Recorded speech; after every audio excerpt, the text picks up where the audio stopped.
From UFOs to psychic powers and government conspiracies, history is riddled with unexplained events. You can turn back now or learn the stuff they don't want you to know. A production of iHeartRadio.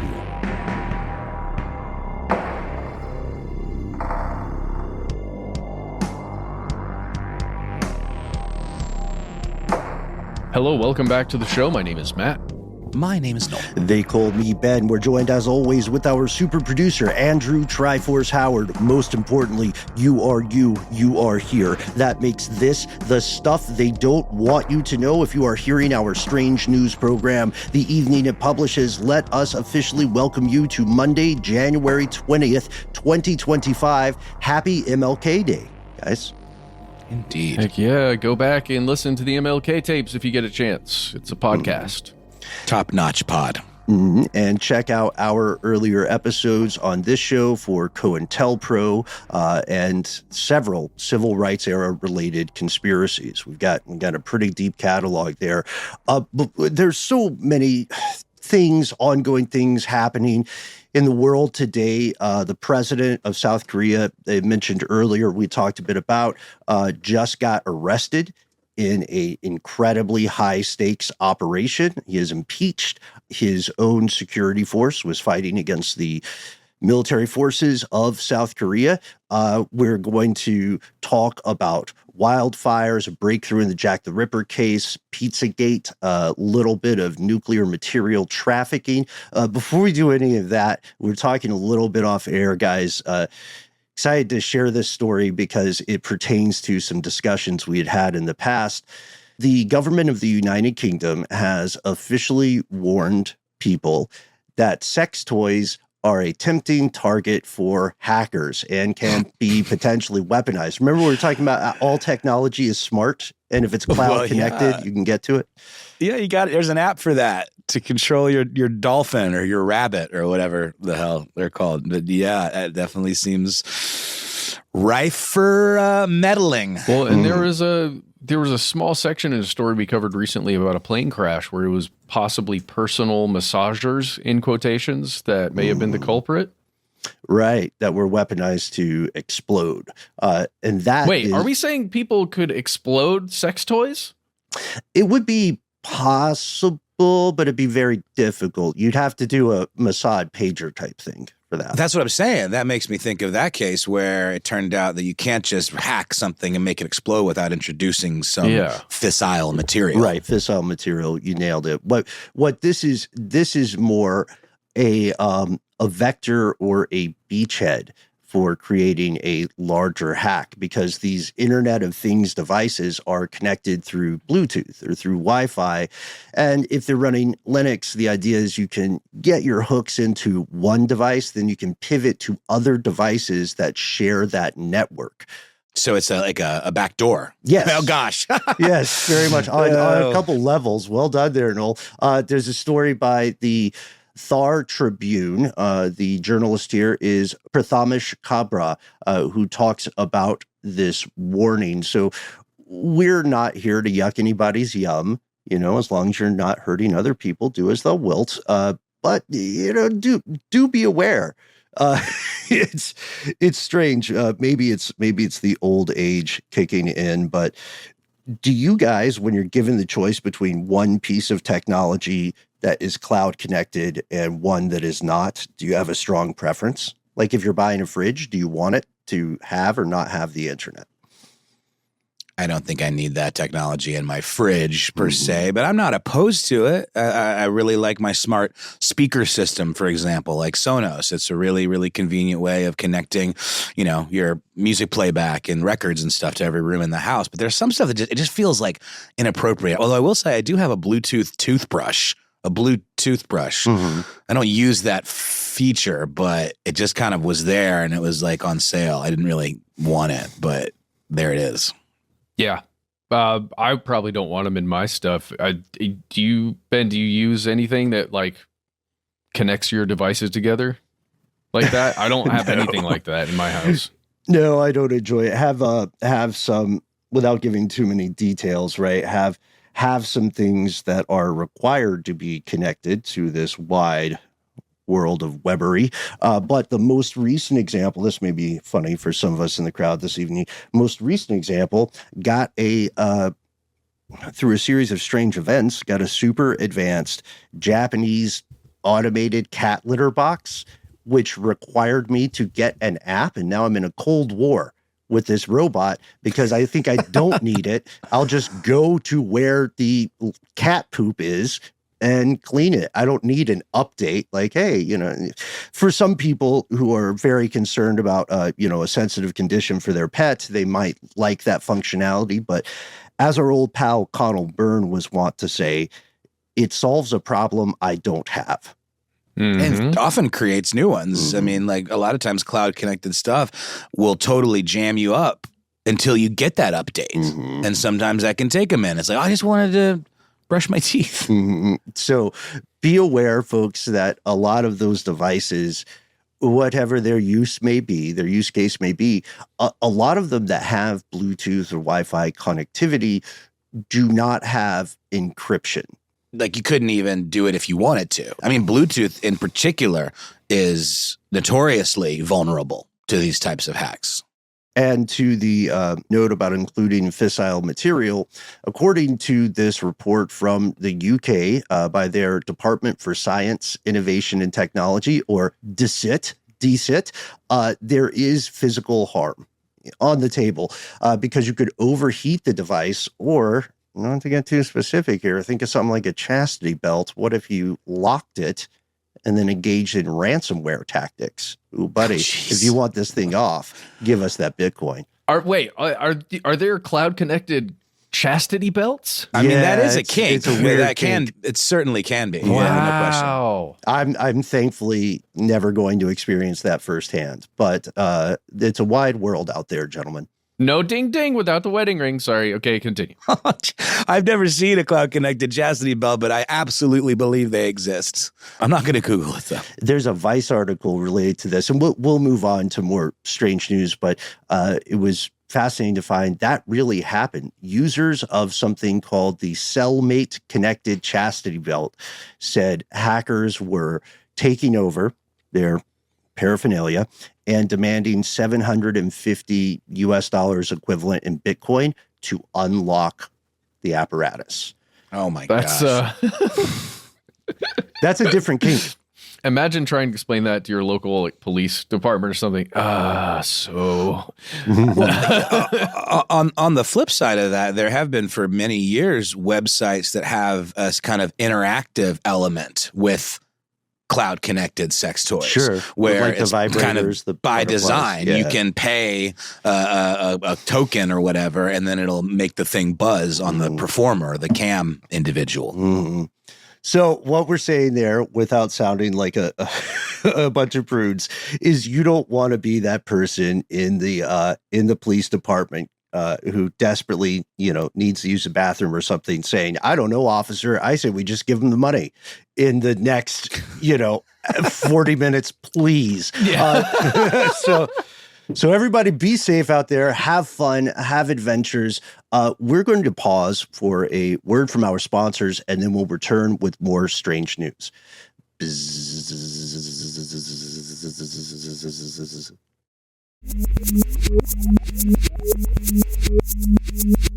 And we have returned with something serious and topical as we record. It is January 15th. This is publishing on the 20th. So this may not be up to date, but we, like the rest of the United States and indeed the world, witnessed the heartbreaking situation as wildfires ran through California. As we're recording now, California continues to battle these fires, with fears growing regarding the Santa Ana winds. We have personally, without going public with our friends' information, we have personal close relationships with people who have had to evacuate, had to literally use their go bags and get out of town, people who lost their homes entirely. And in the wake of this, or as this is continuing, as we're in media res, we're also seeing other related stories that are very much strange news and quite disturbing. I think if we consider the next couple of minutes a primer on wildfire controversies, we immediately see three big ones. I'd say actually four, but three big ones. The insurance timing, right? The insurance timing, the use of incarcerated people as firefighters, and the ongoing conversation about who should or can own water. Tip of the hat to the Resnick family. Oh, geez. I didn't know about that one, Ben. I recently was hip to that as well. How can two private individuals own that much of a natural resource that should be available to give life to everybody? Yeah, it goes down. To give life and to save lives. Mm-hmm. Yeah. So let's start there. The Resnick family is Stuart and Linda Resnick. They bought the Franklin Mint back in the 1980s. They're not that old. They sold it in 2006. Resnick himself, the paterfamilias here, is head of something called the Wonderful Company. And through his holding company with his wife, they own Palm, like the pomegranate drink you see at the fancy juice part of your grocery store. And they own Fiji water brands. They also own, here's where water control comes in.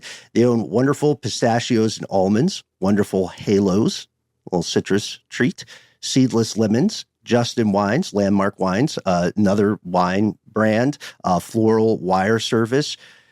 And because they are involved in the agriculture business, that means that they enter into the great conversation about water rights, which we talked a little bit about when we looked at the interstate fight over the Colorado River and the Hoover Dam. Who gets to control that? Anybody who's worked in this type of agriculture knows that some of the products we named are enormously thirsty. Like almonds need a lot of water to grow. And as the municipalities and the communities of California were searching for water to fight the fires, this great, dare we call it a conspiracy of billionaires controlling water once again came to the fore. And what else is there to say other than it just doesn't seem right? And it seems entirely a product of capitalism run amok. Yeah, Resnick is the wealthiest farmer in the United States, technically. Now, to be clear, I don't think he's out there in overalls fixing his John Deere himself. I think he has people for that. They own also a majority stake in the Kern Water Bank, which is one of California's largest underground water storage facilities. It can store 500 billion gallons of water. It just seems like with situations like this, given catastrophes of this magnitude and beyond, we're just not that far away from these billionaires and these folks holding the keys to these kinds of resources, literally withholding it and just giving it to whomever they choose. Yeah. And leaving others out in the cold or those who can't afford to pay. It just seems like there is just no ethics. There's no humanity in like these types of arrangements. And I think down the line we could see like a Mad Max Fury Road situation where it's like turn on the water for the people just for a minute, just to give them a taste. Aqua-Cola. Yeah. Right. Don't grow addicted. This, the other thing that's disturbing about this case in particular is that the story only comes to the forefront when there is a disaster or when there is a drought, like the 2011 to 2017 California drought. That's what prompts these questions. The public thinks about it. It gets in the zeitgeist for a moment, and then the story disappears and nothing changes. But this is very much, I think you can make a very strong case for resource extraction conspiracy because, okay, every almond grown in the U.S. represents a certain amount of water that was in the U.S. When you ship the almond to a different country, you're kind of shipping the value of what that water created. The problem is exacerbated, or the tendency is exacerbated in bottled water. Right? We talked about Nestle all the time. Nestle will buy up municipal public water sources for pennies on the dollar, or pennies on the sip, if you wish, and then they will remove that water from the local ecosystem by bottling it and selling it. Most Def was correct. Check out New World Water. With the Resnick case, they import Fiji bottled water from the South Pacific, hence the name. So I'm bringing that up to show that water as a business has a lot of knock-on consequences that people aren't fully aware of until it's maybe too late. You know what I mean? Nestle gets excoriated in the court of public opinion, but to them, that may be a cost of doing business. And is that the case with the Resnicks as well? That's just one of the wildfire controversies. Not to mention, I also saw reporting about like literally firefighters not being able to get water out of hydrants in Pacific Palisades. And I think they're still investigating that, but whether it was a water pressure issue or like a connectivity issue, whatever it might have been, at that absolutely crucial moment, there was no water available for, firefighters to fight fires. Mm-hmm. And this is a tragic point and a continuing issue. It's also, Noel, a segue toward one of our second big issues for this primer on wildfire controversies. Those firefighters may not be free people. Those firefighters may be incarcerated people. Go to multiple sources. Let's go to NPR. They're not perfect, but they do a great job overall. A journalist for NPR, Jacqueline Diaz, on January 14th, put out a great piece via NPR about inmates fighting California wildfires. This is not a new thing, but just like the Resnicks' control of so much water in California, this story went back to the forefront as more than 1,000 incarcerated people joined the fight to preserve California against this series of natural disasters. California's Department of Corrections and Rehabilitation spoke with NPR earlier this month, and they said, quote, 1,015 fire camp firefighters have been working around the clock, cutting fire lines, removing fuel from behind structures to slow the spread of the blaze. We know that it's a practice that's been going on since 1915. Is this under the same laws that allow prison labor for private industry? Yeah, similar to. And some of the people who are incarcerated are supportive of this. I was talking with a lot of folks offline or on social media just to get more firsthand understanding. You can see countless interviews on Instagram, TikTok, YouTube, establishment media. The point that a lot of the news seems to miss is that the vast majority of people who are incarcerated due to the laws of this country, they're not automatically bad people, right? They have families on the outside. They have friends. They have loved ones. They have communities, right? And they want that community to be there when they get out. They want that community to do well. So if we exercise empathy, let's say there is a natural disaster in your area and you are incarcerated and you are offered the chance to help preserve your community, right? You may well feel, all other things aside, you may well feel a moral compulsion to act, and we cannot discount that, right? We also know that the U.S.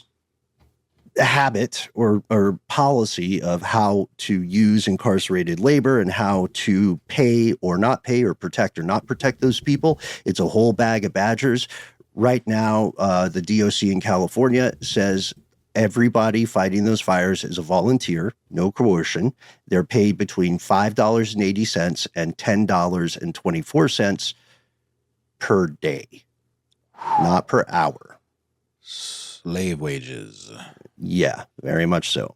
And with that, before we go to a tease with the insurance timing, I just wanted to ask you guys, I think we're all familiar with this program and programs like it, yeah? Only just through this tragedy. I guess, of course, I'm familiar with, prisoners being used for labor and being paid peanuts, but this is a little different. This is putting their lives at risk in a very real way. And it also seems to be supplementing a firefighting force that is woefully underfunded and that I believe funding was slashed for not long before the events of the past couple of weeks. It just seems crazy.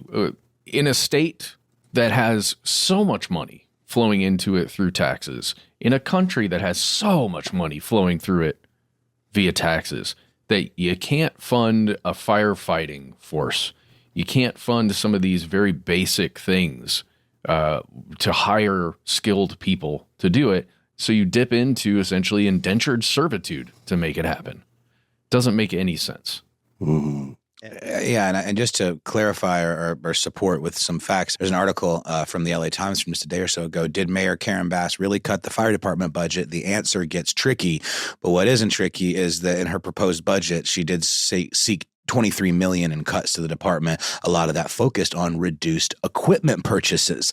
I don't know if you guys saw this, and there are tons of videos of varying degrees of veracity floating around, not to mention the AI stuff of like the Hollywood sign on fire, it's its own thing.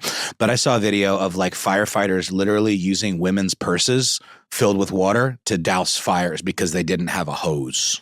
Yeah, and logistics are always incredibly fragile. They're mission critical, but they're incredibly fragile in the wake of any natural disaster.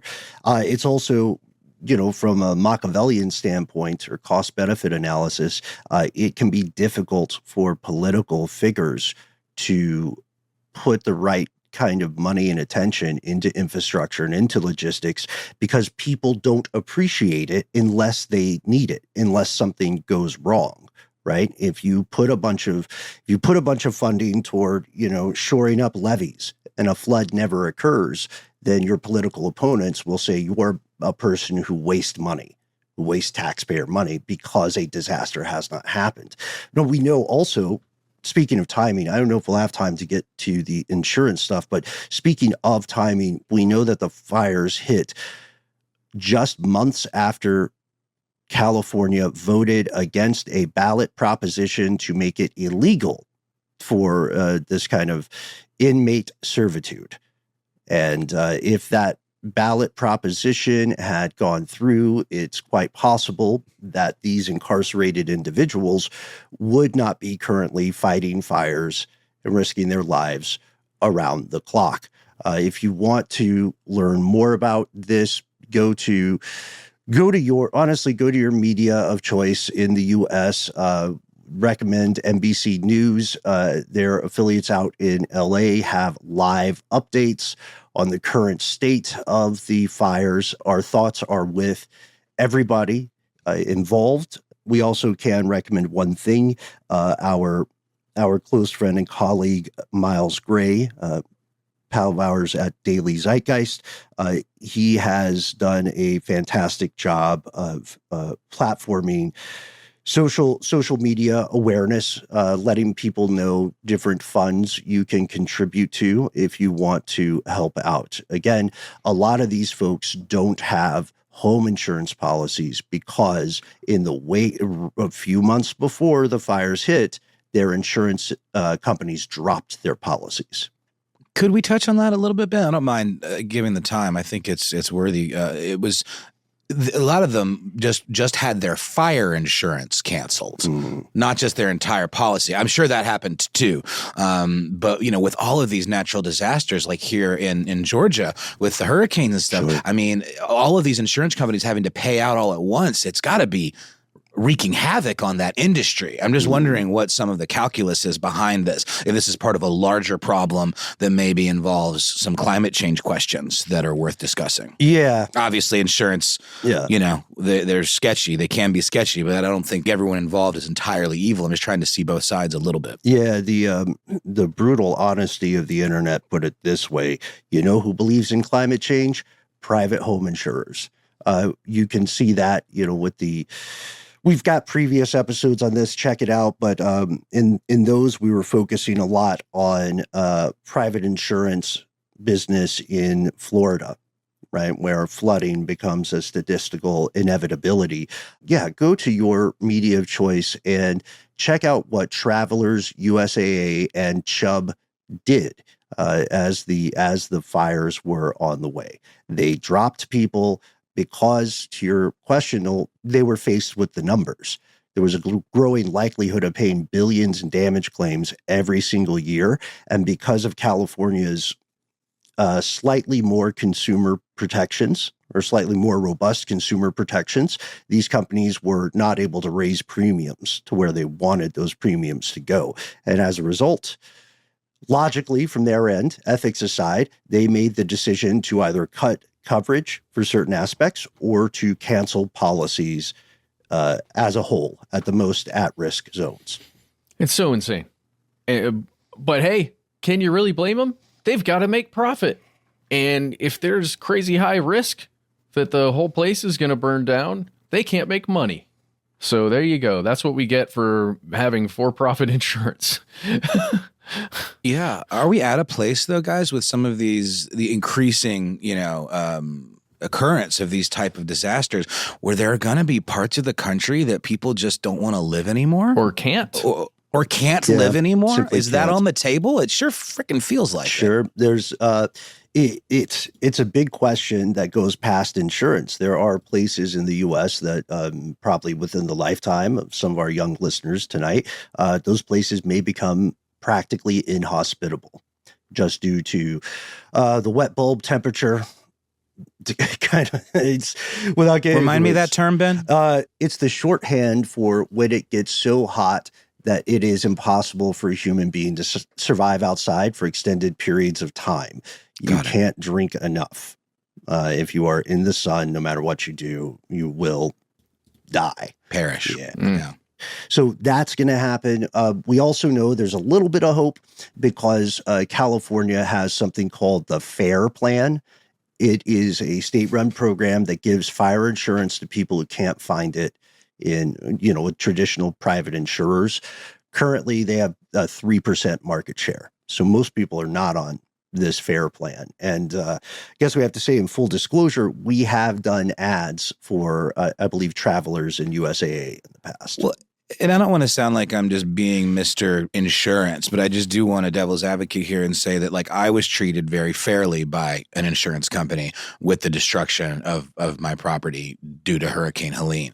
So, I mean, I know there are circumstances where they do right by people. I was actually shocked at how little nickel and diming I felt from the people that I was working with. I was kind of blown away because all of our coverage on the show about the industry, I was really expecting the worst. So, I mean, it is a bigger question. Like we also, I think it's worth exploring maybe in an update episode, who insures insurance companies. Mm-hmm. There's a whole other industry called reinsurance companies that I think would be worth exploring because it kind of boggles my mind, these levels of betting on disasters. And once those disasters increase to a certain magnitude, how can you keep making those bets? You're going to have to make some of those calculations for certain parts of the world, certain parts of the country. If you want people to live in a place, you have to make it possible for them to do so. That's the easiest way to put it.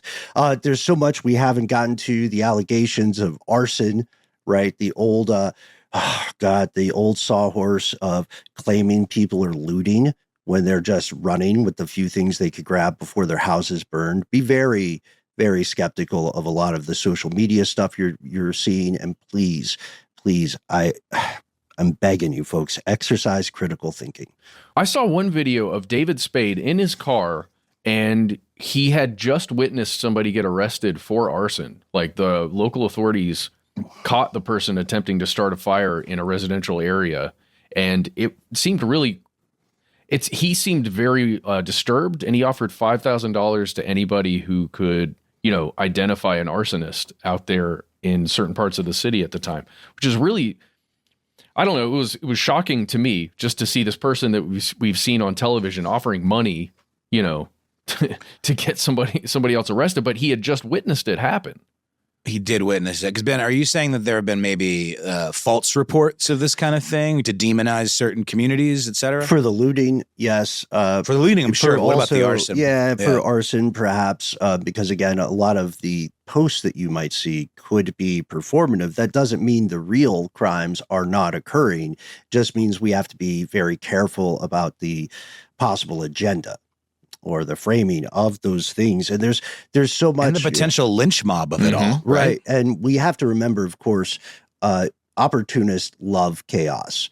So there may well be people who've always wanted to burn something or have always wanted to loot a building, and they were simply waiting for the right time when the rule of law broke down. There's so much else that we're not going to be able to get to. We'll probably follow up with an episode as people learn more objective facts. The main thing is, if you want to help, it is possible for you to do so, right? To the best of your abilities. We know that these kinds of disasters seem set inevitably to continue in the coming year. So please stay safe out there, folks. Write to us with your firsthand accounts to the degree that you are comfortable sharing your story, and let us know what other allegations you see in the wake of the California fires. For now, we're going to pause for a word from our sponsors, and we'll return with more strange news.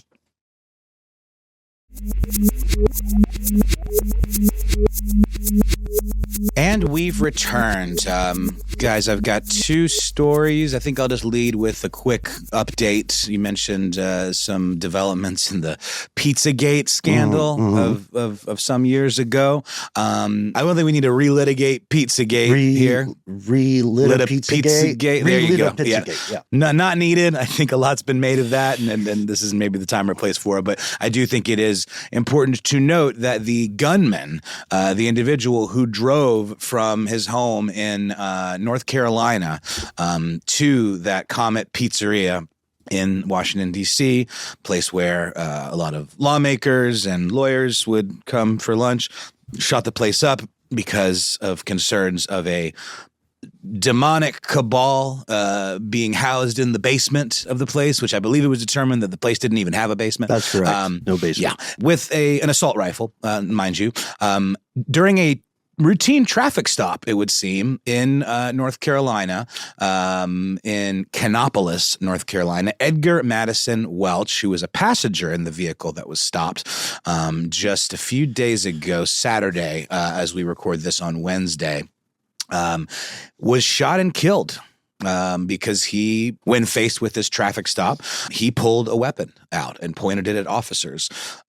He was taken to a hospital by emergency responders, and he died from his injuries a couple of days later. None of the officers or the driver were injured. So kind of a tragic end to a tragic story, because, you know, a lot of, to me at least, what I remember about Pizzagate was that was kind of in the height of sort of pre-QAnon, kind of just internet insanity of a lot of these incredibly speculative and increasingly wild conspiracy theories that were just flowing around. We're beginning to see some action taken, you know? So this was pre-QAnon, but it had the flavor of what that would become. Yeah, Pizzagate occurred during a incredibly sensitive time in the United States, the 2016 election cycle. And as you noted, Noel, it was the belief that NYPD and some other forces had discovered a child abuse ring that was linked to the Democratic Party. And a lot of this, I think it's fair to say, was red meat for people who were opposed to the Democratic Party's presidential candidate at the time, former Sec State Hillary Clinton. Yeah, the emails. It was the email leak, which then spawned a lot of the QAnon stuff. So like all because of keywords, right? Keyword like searches. Pizza was Chicken. circled in CP, cheese pizza. That's right. Or the other abbreviation, which is what they thought. Do you guys see what I'm getting at, though? Doesn't this feel like an early example of what would kind of spin out of control even further during COVID with the QAnon type of stuff? It just seems like that same kind of red meat. It's one of the building blocks for that, like one of the primary foundational things. If QAnon is a cake, then you could say Pizzagate is the flour. It's a key ingredient in the recipe. And QAnon, as everybody knows, please check out our pal Jake Hanrahan's excellent work on this. QAnon. Q Clearance, I believe, was the name, yeah? Yeah. And QAnon itself really gets its gas together around 2017. So these things happen very close. They are interrelated. And, you know, it's such a danger. It's so easy for someone to be pushed over the edge, just one little nudge at a time. And I think Pizzagate was an example of this that really, really let the public know about just how insidious these radicalization practices can be. And how mainstream they can become. And how, I mean, I believe Jake Hanrahan used the term wine mums, referring to like folks who are just kind of locked in, during lock-in and just looking for something to do. And we're just so susceptible to this kind of radicalization, if only out of a sense of boredom. Mm-hmm. Well, yeah, and it's a hack of human psychology.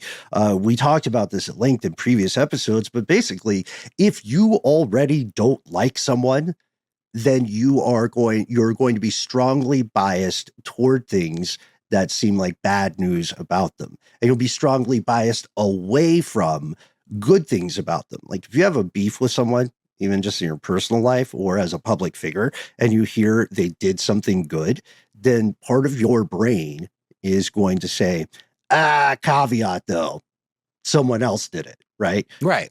Or they did it for the wrong reasons. Mm-hmm. They did it as a self-aggrandizing thing or as a way, you know what I mean? Like, or it was deceptive in some way. Yeah, like anything to stop them from, anything that does, that keeps your image of them as a bad person is what your brain will find, maybe without your conscious assent.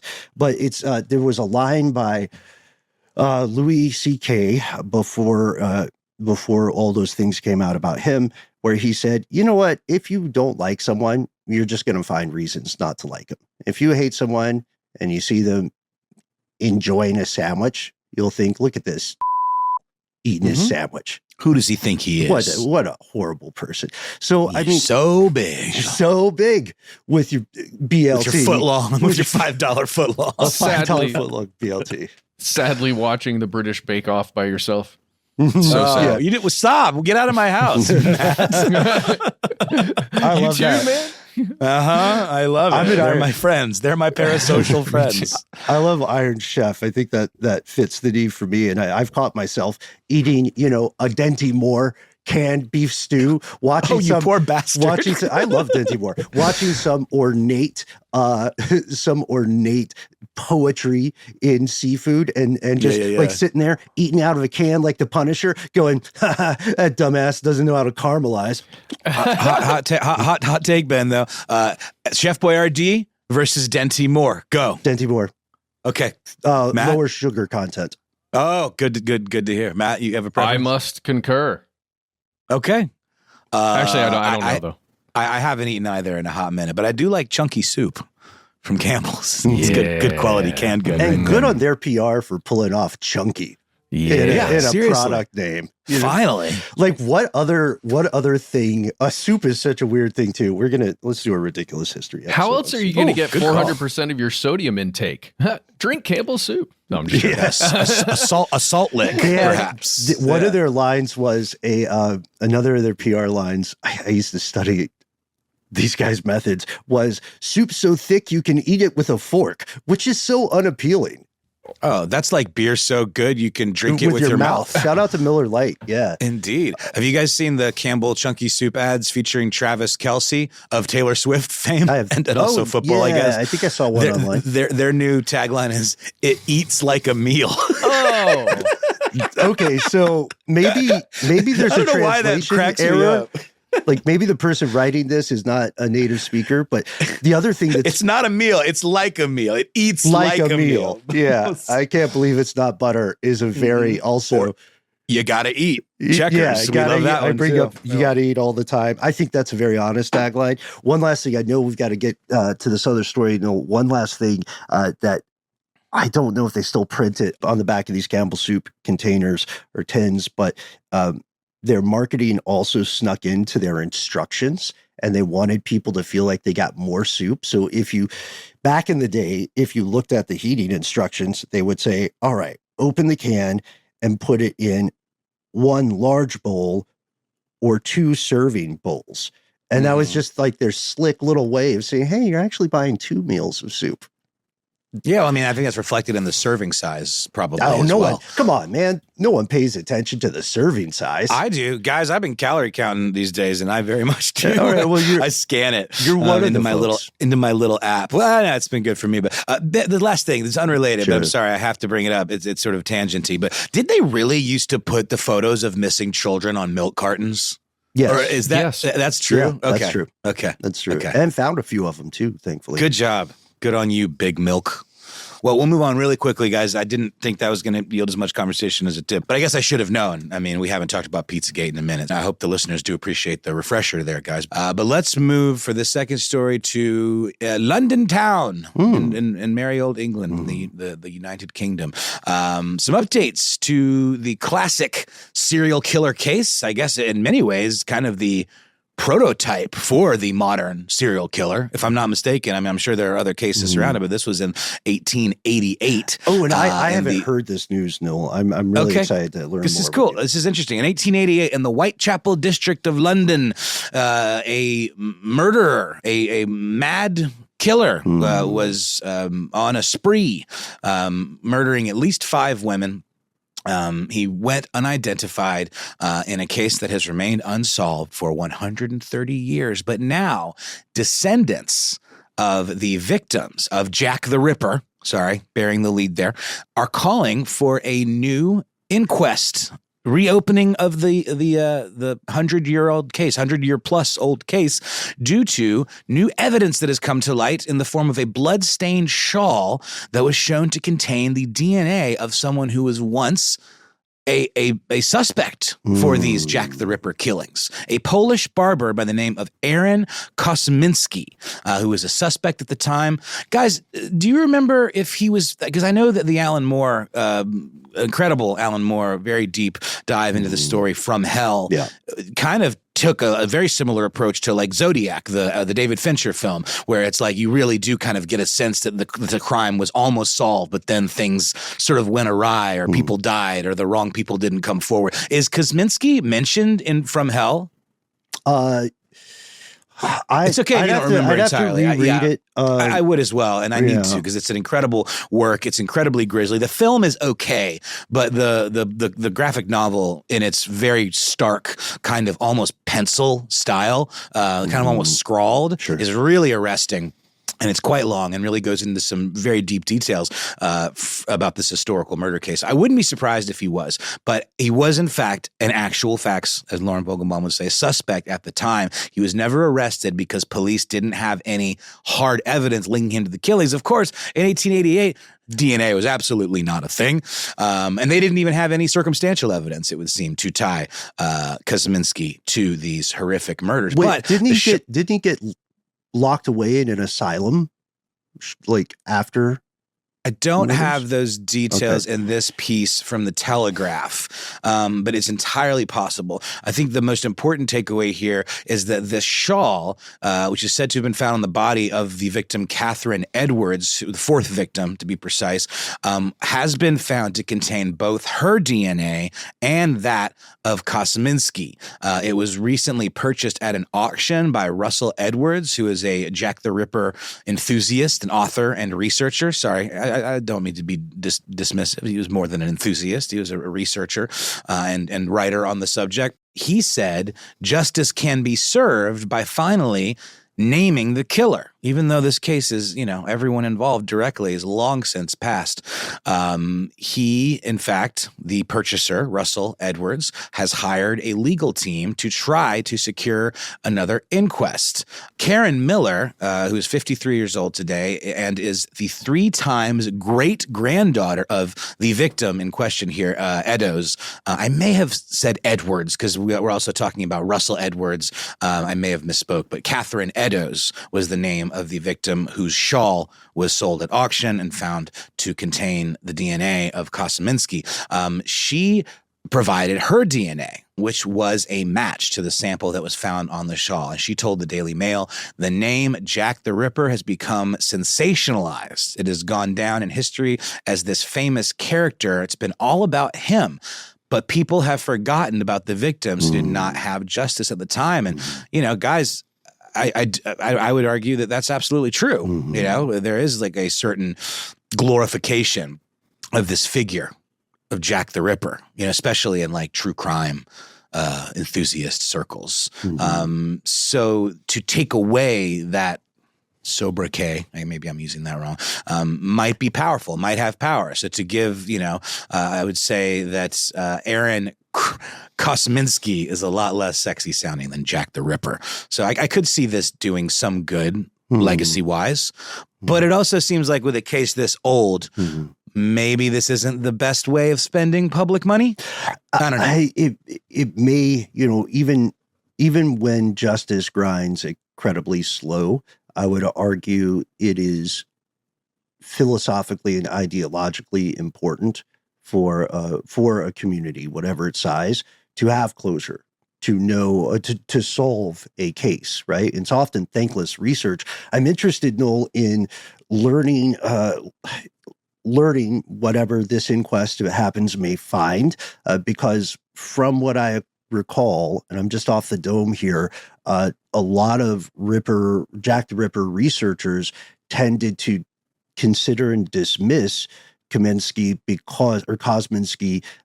because of some timeline stuff, some of what they saw as his behavioral pattern. And the one thing that I remember, don't quote me on this because I have to check, but I think the asylum that took him in 1891, I think they said he only spoke Yiddish. And whomever authored those letters to the paper, if it was the actual Jack the Ripper, they clearly spoke and read English. Well, it does also beg the question of,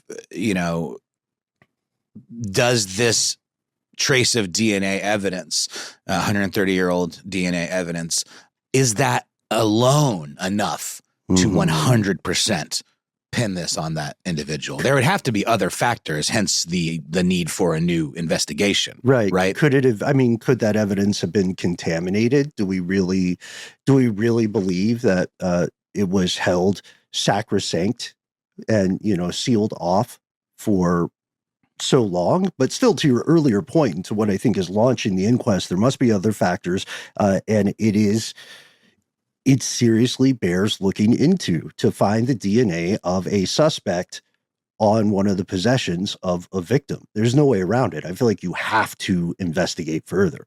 Otherwise, it's willfully dismissive. It's on purpose choosing to remain ignorant about a lead, which, as you said, it is a breakthrough. Matt, I'm anxious to hear your thoughts on this with all of your true crime, podcast investigations and background. I know that Golden State Killer was a good example of new information coming to light in an old case.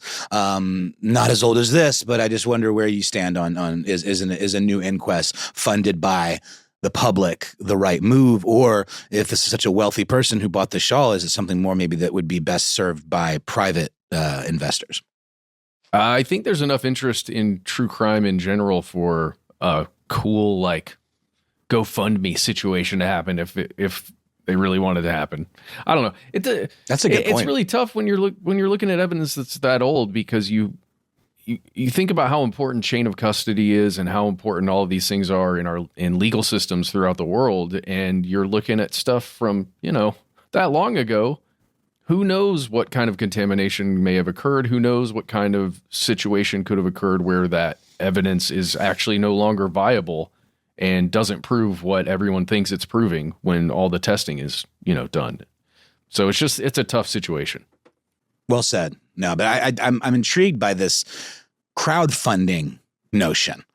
It does seem like, because there are so many unsolved crimes in the UK that don't get the funding or attention they deserve. Like in the comment section on this Telegraph piece that I was mentioning, this comment from Frank W.D. Is pretty much sums up the sentiment. As much as I understand and sympathize with the relatives, I would much rather today's government invested the time and money into a deep and very thorough public inquest into the so-called Asian and others rape gangs that go back at least 50 years with it. Right. Another commenter, privately funded only. The government have better things to spend time and money on. Hey, looking at the unsolved knife crime stats in Mr. Khan's London, I would say he's still about, referring to Jack the Ripper. Yeah, and there are also some clearly there's some politicized aspects to some of those comments, but Noel, that point reminds me of other investigations that we know did get covered up, like abuse rings in Parliament. Anybody who is looking into Operation U Tree, things like that, they got knocked down. So there is, I still say you would, for a breakthrough of this magnitude, you should have an inquest. However, you should also exercise due diligence to advance understanding in scrutiny of these other many crimes that do not receive the same attention because they have not been, I'll say it, glamorized, right, in popular culture. I don't know. It's a complex bag of badgers, and I really appreciate you bringing us this story. And do we have any like timeline from people seeking an inquest? Or do we just know not at all? Okay. No, it's just proposed. There's obviously cosign from multiple descendants of the victims, and interestingly, from a descendant of the suspects, who is also in support of finding out the truth in this case. Amanda Paulos, who is his 3 times great niece, said, "I'm more than happy to finally establish what really happened." The coroner of the original 1888 investigation returned a verdict at the time of what was called willful murder. So it would require, Ben, to answer your question, permission granted by Richard Hermer, who's the Attorney General, and with his sign-on, an inquest could go ahead. Sir Michael Ellis refused permission for a new inquiry when he was the Attorney General just a couple of years ago. So this has been an ongoing thing. So there you have it. Let's take a quick break, hear a word from our sponsor, and then come back with our last few pieces of strange news for today's episode.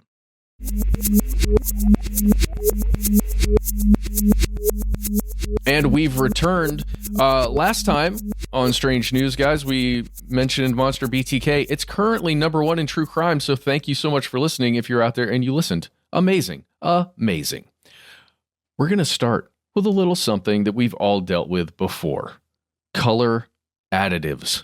Ooh, color additives. All of them that are used in the United States must be approved by the FDA before they are used in foods, before they can be put into food and then sold. There are 36 FDA-approved color additives. 9 of those are synthetic. This is coming to us via NBC News in an article written January 15th, by the way. We'll tell you the title of that article in a moment. One of those synthetic dyes is red number 3. It was approved in 1907 for use in food. It's made from petroleum. That sounds delicious. That's the stuff that makes gas, for cars and stuff. Dinosaur juice has been put in a recent episode of Ridiculous History. There you go. Guys, the FDA first became aware that Red 3, this specific one, was potentially carcinogenic when a study was released in the 1980s and found that it created tumors in male rats who were exposed to it in high doses. That's the 1980s. Red number 3 is already banned in many countries outside of the US, including Australia, Japan, many countries within the European Union. Then back in 1990, guys, the United States banned the use of Red 3 in personal care products. So stuff that you put on your face or you use in your mouth, but not a food. Does that make sense? Kind of like a toothpaste. Sure. Some dentifrice. There you go. Yeah. Then just a couple of years later, in 2023, I'm joking there. The California Food Safety Act banned Red 3 in all food products sold or distributed within their state. And now, guys, as of today when we record on January 15th, that's a Wednesday, the FDA has banned the use of Red 3 in all foods that are going to be manufactured or sold within the U.S. In my ongoing attempts to be positive, I will say better late than never. Yeah. only like 45, 50 years later, we figured it out. And remember, there are also a bunch of other additives, 8 in particular, other ones that are synthetically made. So cool. This is the red, by the way, that gives that deep, like cherry color, or that red cherry color. It's the synthetic one that makes that color. I don't know. It's just kind of exciting, guys, because, there are a bunch of advocacy groups out there who have been talking about this for a long time, and they say all kinds of things like it's directly tied to cancer as well as affecting children's behavior and all those kinds of things. The two sides that get created when an advocacy group comes out like that essentially are the folks who use this stuff and make a crap ton of money by having the stuff in their products versus the people who are, generally concerned with safety about that product. Yeah, it's often a David and Goliath situation, at least here in the United States, because the people who are pushing for greater regulation often end up not having as much capital or infrastructure support as the folks who are profiting from those same things. Not to say that these folks are getting their jimmies off imagining terrible things happening because of food coloring. They're getting their jimmies off imagining how profitable this kind of product or additive is. And this leads us to something else, a question for the group. Do we think part of this ban is coming as a rush to get some policy enacted before the administration shift? I don't know. Maybe. Do you think so? I'm just curious. No, it's just a question for the group for the timing. Oh, yeah. I could see that. I could see that as being a thing, especially if some of these government agencies are going to be nerfed a bit with the new administration. Yeah. It would be nice if somebody was, watching our backs a little bit. That would be cool. But yeah. You got to get America Plus. You have to subscribe to America Premium Citizenship for that. Oh, yeah. Double plus. Good. This, by the way, you can look up right now. The NBC News article is titled FDA bans red number 3 artificial coloring used in beverages, candy, and other foods. There are thousands of products, by the way, which use right now red 3. And manufacturers will have until January 15th, 2027 to reformulate their products. So we'll still be eating lots of it for some time if you eat anything that is red and that uses this dye. Yikes. Hey, guys, you ever used protein powders? You ever used that as part of your daily thing? Sure. Yeah, I have. Well, guess what? I got some news. Quick reminder, according to the U.S. Environmental Protection Agency, there is no level of lead that is safe for humans. Oh, I read. Oh, God. Yeah, I know what we're getting to. Yep.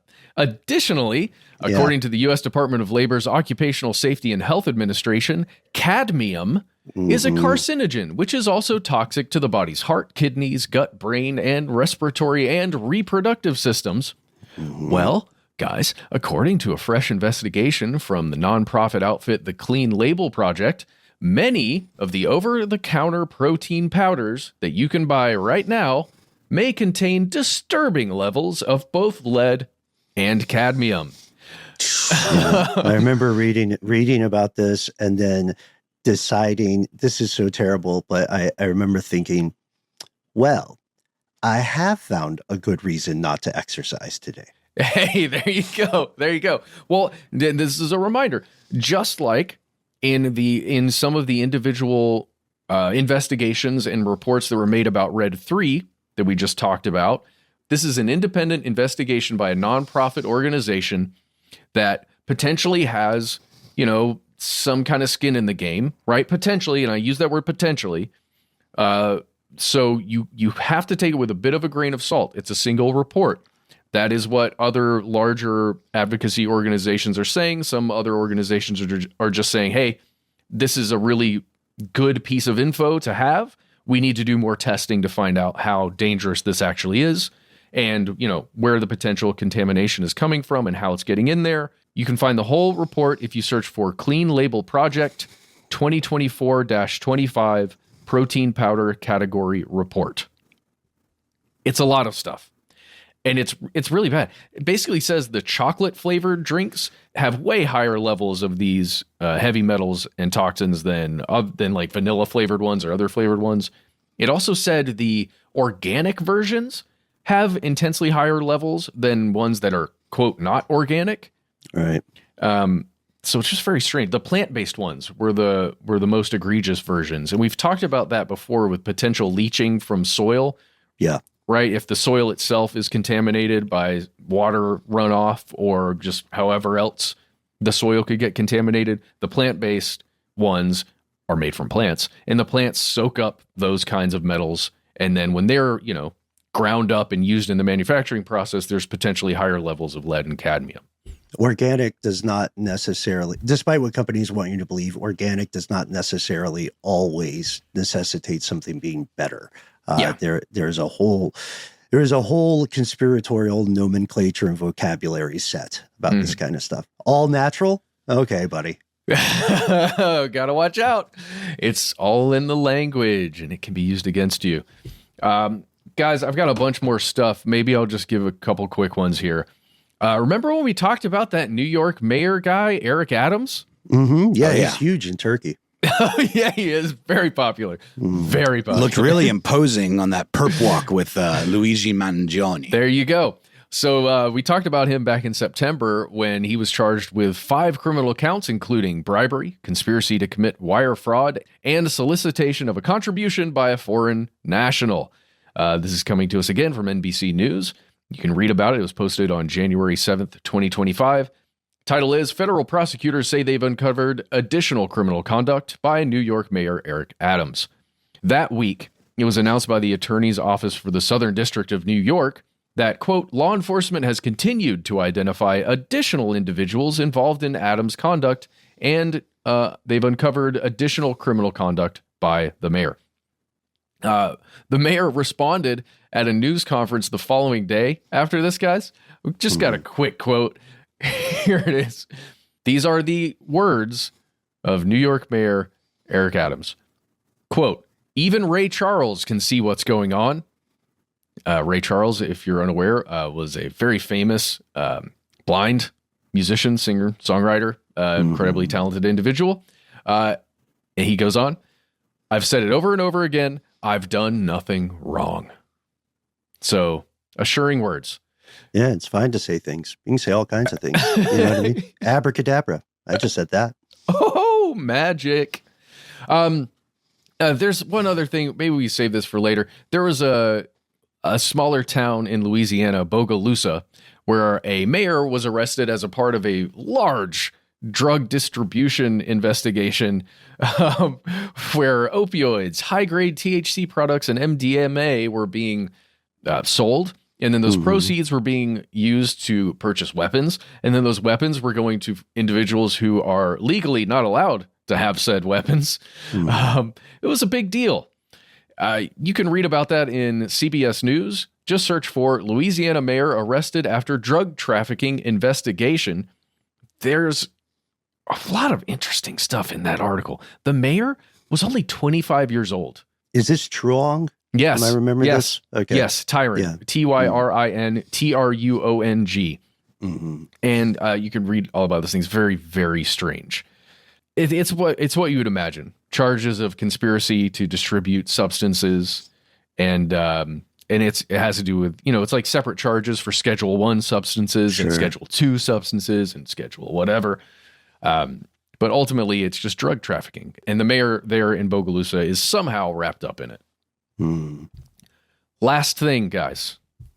Weapons trafficking. Not just drug trafficking, weapons trafficking. There's big money in both of those, but weapons trafficking now, especially internationally, there's legendary enrichment potential there, right? Big deal. Okay, so here is something coming to us from CNN. We'll tell you the title in a moment. And this is all according to the U.S. Department of Justice. A gentleman named Takeshi Ibisawa. This is a 60-year-old alleged leader from Japan's Yakuza crime syndicate, so potentially one of the individual groups there, has pled guilty to, quote, trafficking nuclear materials from Myanmar. Oof. Yes, as part of a global web of trades in drugs, weapons, and laundered cash.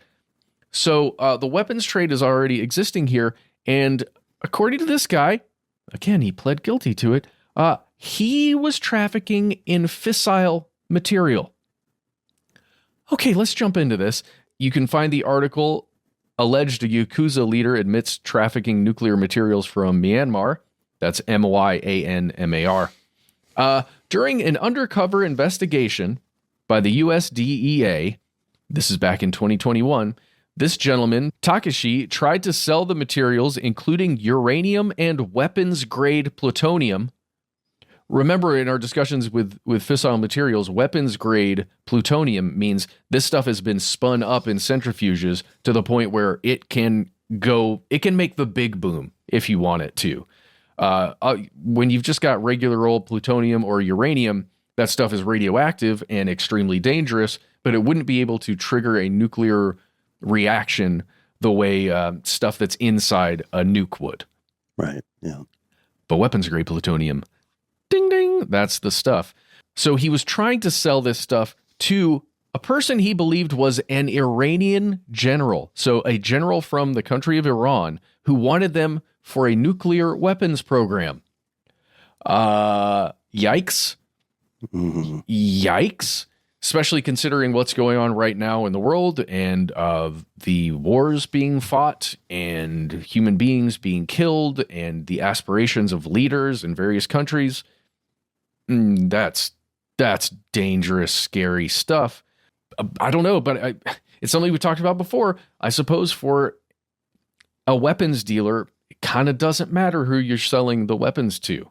And we know that weapons can be sold strategically to, an enemy force, depending on who the opposing force is.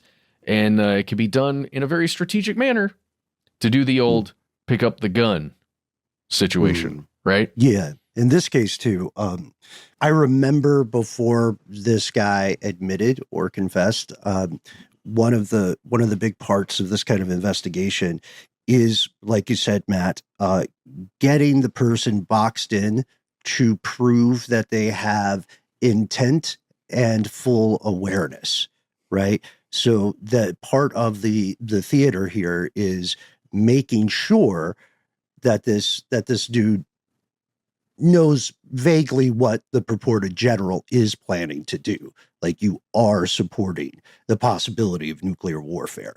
Otherwise, you can try to squirrel away, legally speaking, into something where you could say, oh, I didn't know. Look at me. I'm an old school criminal. I don't understand the ins and outs of nuclear weaponry. Yeah. This was just another thing for me to sell. I mean, my main thing is pachinko parlors, guys, if we're being honest. And now that won't work. And that's part of the brilliance of these sorts of I would say the long-term intricacy of those kind of investigations. Yeah. Oh, yeah. This guy, by the way, also is accused of a lot of things, including trying to sell surface-to-air missiles. Mm-hmm. And, he's admitted to a lot of other things, like selling specific weapons to other countries. Tons and tons of international narcotics trade stuff. Sure. Which, again, if you imagine a crime syndicate, that's kind of it's kind of what you do.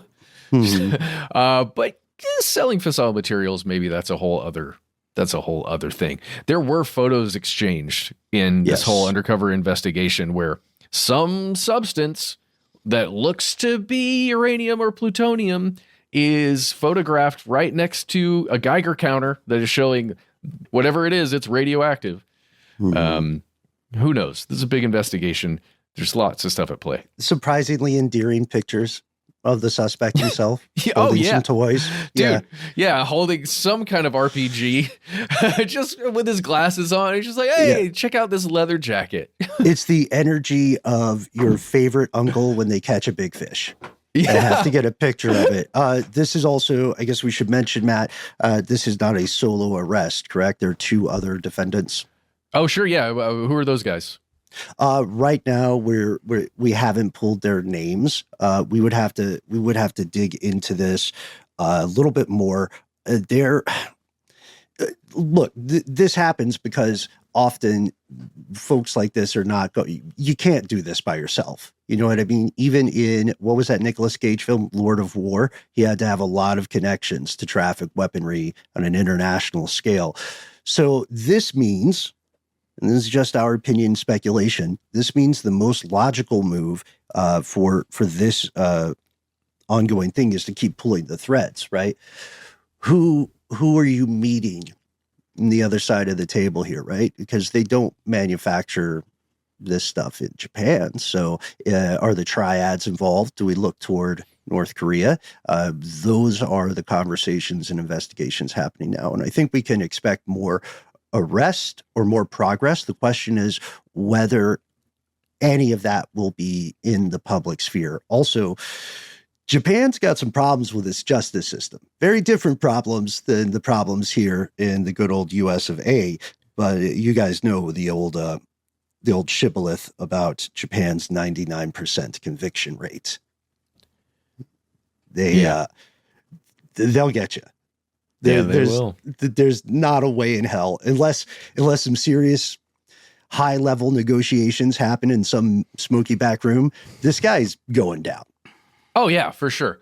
Let's end here with a quote from acting U.S. Attorney Edward Y. Kim for the Southern District of New York. Here we go. As he admitted in court today, Takeshi Ibisawa brazenly trafficked nuclear material, including weapons-grade plutonium, out of Burma. So in this case, the U.S. attorney is calling Myanmar Burma, because that is what it was formerly known as. It's like kind of we talked about that, kind of interchange those, but Myanmar is what it is known as and referred to mostly now. Myanmar is what the people of that country want it to be referred to as. Yes. Continuing the quote, at the same time, he worked to send massive quantities of heroin and methamphetamine to the United States in exchange for heavy-duty weaponry, such as surface-to-air missiles, to be used in Burma, or Myanmar, and laundered what he believed to be drug money from New York to Tokyo. And this is all part of that undercover investigation where basically this guy is just being strung along by DEA agents. There we go, guys. That's all I've got for this week. And there's so much more. As we always say, there's so much more that we have yet to get to. We want to hear from you folks. We've explored several ongoing stories. We didn't even mention our boy, the millionaire who wants to live forever. Talked about him previously. Remember the guy who was using his kid as a blood bag? Mm-hmm. Ugh, yeah, yes. and being a blood bag to his grandfather as well, just to let you know there was a circle of life there. He quit one of the drugs on his regimen because he said it was making him older. I did see that. And wasn't it like the longevity drug? Yeah, rapamycin. Yeah. There you go. So let us know your experiences with anti-aging drugs. If you or your loved ones are affected by the California wildfires, please feel free to reach out to us to share your story. We are holding you in our thoughts. And, given the chance, do your best not to smuggle weapons or nuclear material internationally. We hate to be the uncool dads. You know what I mean? Go have fun, but don't get too wild. Instead of participating in cover-ups and conspiracies, why don't you help us shed light on them? We try to be easy to find on our email address, open 24/7, on our telephonic line, and of course, on the other lines, the lines that are on, the lines that your sex toys use. Sorry, I forgot about that story. That's right. You can find us at the handle Conspiracy Stuff, where we exist in all those places, including Facebook, where we have our Facebook group. Here's where it gets crazy: on X, FKA, Twitter, and on YouTube, where we have video content galore for your perusing enjoyment. On Instagram and TikTok, however, I guess at least until Mr. Beast buys it. Did you guys see that? That's kind of funny. What is it? He said Mr. Beast is apparently leaguing up with all his billionaire friends to buy TikTok, maybe as a goof. Anywho, on TikTok and Instagram, we are Conspiracy Stuff Show. You can also find us as individuals. I'm How Now Noel Brown on Instagram. Ben Bolin. First, you need to take the boughs of a young willow tree, arrange them in the correct pattern, dance widdershins under a new moon, and light the black flame. Or you can find me at Instagram in a burst of creativity at Ben Bolin, on X or Twitter at Ben Bolin HSW, Tiki Trap House, Mutually Assured Distraction. There's a website as well. Go forth. Matt, you got anything? What is Tiki Trap House? That's for him to know and you to find out, bud. No, is that a real thing? Unclear. Okay. All right. All right. Hey, we have a phone number. It is 1-833-STDWYTK. When you call in, give yourself a cool nickname and let us know if we can use your name and message on the air. It is a voicemail. Remember that. You got 3 minutes. Say whatever you want. If you got more to say than can fit in that voicemail, why not instead send us a good old-fashioned email? We are the entities that read every piece of correspondence we receive. Be well aware, yet unafraid. Sometimes the void writes back. Are you sure? Are you serious? You might be saying, there on the edge of the firelight. There's one way to find out. Walk a little bit further. Join us out here in the dark. Conspiracy at iHeartRadio.com.